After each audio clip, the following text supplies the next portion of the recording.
بسم اللہ الرحمن الرحیم۔ السلام علیکم ڈیئر اسٹوڈینٹس۔ اقرا حفاظ سیکنڈری اسکول کی جانب سے آن لائن تدریس میں آپ کو خوش آمدید کہتے ہیں۔ مضمون اردو برائے جماعت ہشتم۔ اسٹوڈینٹس، آپ کے سامنے Khyber Pakhtunkhwa text book board Peshawar کی اردو لازمی کی کتاب موجود ہے۔ یہ آپ کی درسی کتاب ہے جس سے آپ کو تدریس کرائی جائے گی۔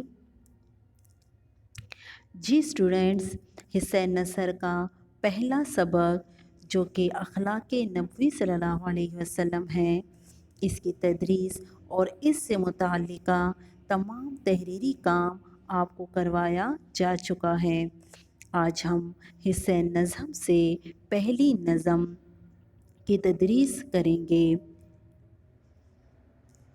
جس کا عنوان ہے ہم، اور جس کے شاعر کا نام الطاف حسین حالی ہے۔ آئیے ہم سب سے پہلے شاعر کا تعارف پڑھتے ہیں۔ آپ کا اصل نام خواجہ الطاف حسین حالی تھا، تخلص حالی۔ ٹھیک ہے، آپ حالی کے اوپر تخلص کا نشان دیکھ رہے ہیں۔ وہ مختصر نام جو شاعر اپنی شاعری میں استعمال کرتے ہیں اسے تخلص کہتے ہیں۔ آپ 1837 کو پانی پت میں پیدا ہوئے۔ آپ کے والد کا نام خواجہ ایست بخش تھا۔ آپ نے سب سے پہلے قرآن کریم حفظ کیا اور ابتدائی تعلیم پانی پت میں ہی حاصل کی۔ مزید تعلیم کے لیے آپ دہلی چلے گئے۔ آپ نواب مصطفیٰ خان شیفتہ اور غالب کے شاگرد بھی بنے۔ ٹھیک ہے، اس کے علاوہ آپ نواب مصطفیٰ خان شیفتہ کے بچوں کے استاد بھی رہے ہیں، اور شیفتہ کے علم و ادب سے آپ نے بس بھرپور استفادہ حاصل کیا ہے۔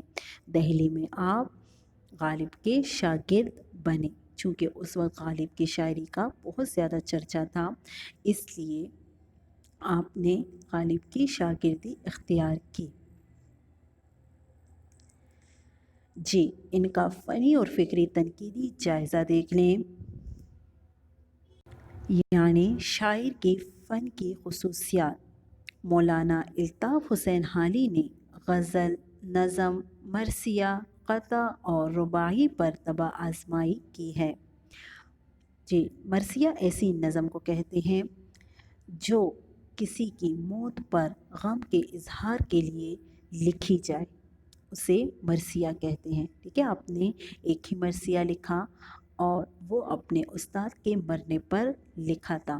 ٹھیک ہے، اپنے استاد غالب کے مرنے پر، جو کہ 100 اشعار پر مشتمل تھا۔ قطع پر بھی آپ نے طبیعت کو آزمایا ہے۔ قطع 4 مصروں کا ایک بند ہوتا ہے، ٹھیک ہے، اور جو ایک ہی مضمون پر لکھا جاتا ہے۔ اصل میں قطع کا مطلب ہے کاٹنا۔ یہ اکثر غزل کا حصہ بنتی ہے، ٹھیک ہے۔ اور رباعی ایسی نظم کو کہتے ہیں جس کے ہر بند میں 4 مصرے ہوتے ہیں۔ ٹھیک ہے، ان سب پر آپ نے اپنی طبیعت کو آزمایا ہے، لیکن آپ کی شہرت کا انحصار نظم پر ہے۔ آپ کی نظموں میں سادگی اور فطری انداز پایا جاتا ہے۔ آپ تشبیہات اور استعارات سے کام نہیں لیتے۔ آپ کی نظمیں دلکشی، موسیقیت اور سوز و گداز کا بہترین نمونہ ہے۔ سوز و گداز، غم، درد، ٹھیک ہے، قوم کی اصلاح کا درد تھا۔ ٹھیک ہے، آپ قوم کی اصلاح کے لیے لکھتے تھے، اس لیے آپ کی نظموں میں سوز و گداز جو ہے وہ نظر آتا ہے۔ حالی نے مد و جزر اسلام نظم لکھی جو مسدس حالی کے نام سے مشہور ہے۔ یہ اردو کی پہلی نظم تھی جس میں مسلمانوں کو اپنے شاندار ماضی کی یاد دلا کر انہیں خواب غفلت سے جگانے کی کوشش کی گئی۔ ٹھیک ہے، چونکہ وہ وقت مسلمانوں کی زبوں حالی کا وقت تھا، اس لیے آپ نے عرب کی تاریخ کو اس میں بیان کیا اور ان کی زبوں حالی کے بعد ان کی خوشحالی کا دور آپ نے بیان کیا ہے، جس سے مسلمانوں کو اصلاح کا ایک پہلو جو ہے وہ حاصل ہوتا ہے اور وہ اپنی اصلاح کر سکتے ہیں۔ حالی نے اپنی شاعری میں عشقیہ مضامین کی جگہ اخلاقی، قومی اصلاح اور تصوف کے اظہار کا ذریعہ بنایا ہے۔ دیکھیے آپ اپنی شاعری میں عشق اور محبت کو بیان نہیں کرتے، آپ کی شاعری میں عشق و محبت نہیں ہے، جو کہ اس دور کا رواج تھا کہ شاعر جو ہے وہ رومانوی شاعری کیا کرتے تھے، لیکن آپ نے ان سب سے ہٹ کر قوم کی اصلاح کے لیے شاعری کی ہے۔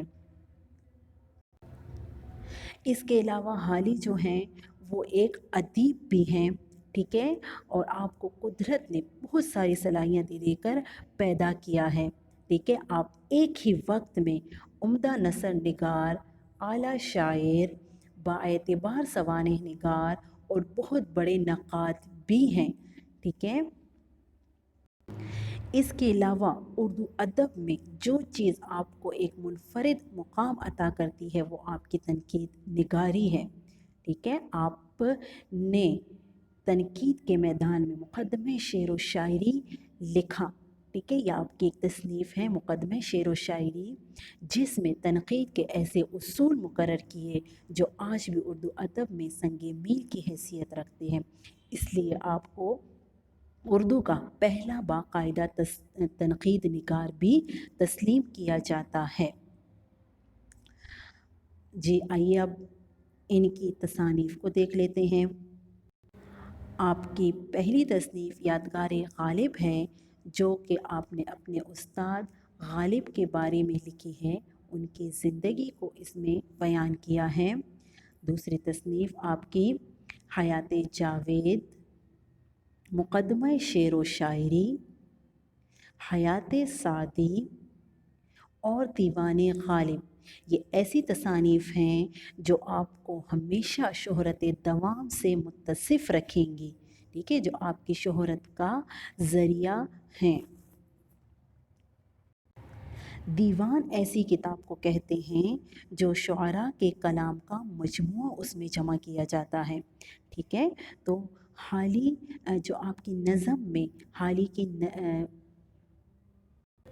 آپ کی درسی کتاب میں شامل نظم حمد بھی دیوان حالی سے اخذ کی گئی ہے۔ جی تو عزیز طلباء، امید کرتی ہوں آج کے لیکچر کی آپ کو سمجھ آ گئی ہوگی اور آپ اس سے فائدہ بھی حاصل کریں گی اور اس کو یاد بھی کریں گی، ٹھیک ہے۔ اگلے لیکچر تک کے لیے اللہ حافظ۔